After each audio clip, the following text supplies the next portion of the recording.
Today we're going to take an Excel worksheet and highlight cells by double-clicking them. And to do that, we're going to open our VBA, and this time we're not going to add a new module.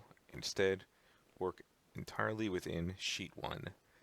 And now when you double-click on Sheet 1 to pull up the code window, you'll see the left drop-down has two entries: General, where you can declare variables if needed, and Worksheet, which contains methods to act on the worksheet.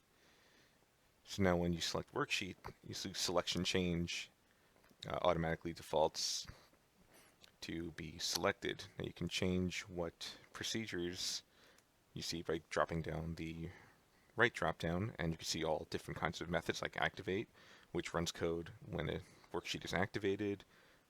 Before delete, you can run some code to work before you delete a worksheet.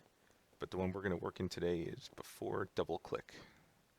And we're going to only show before double click. Now you'll see it takes two arguments: target, which will be the cell that's going to be acted on, and cancel, and we'll get to that one a little bit later.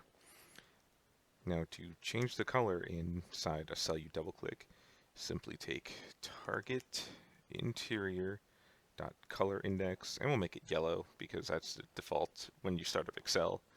You'll see right over here, it defaults the fill color to be yellow.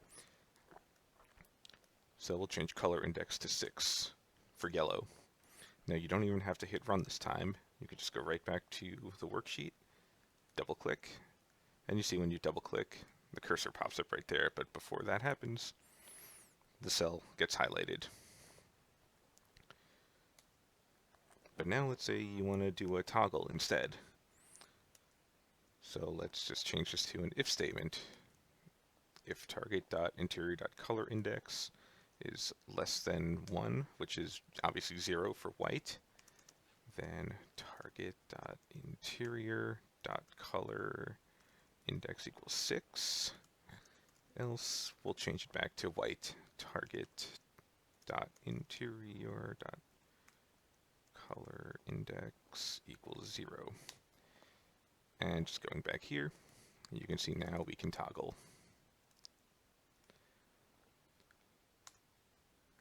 Lastly, if you don't want that cursor to pop up, just set cancel to true.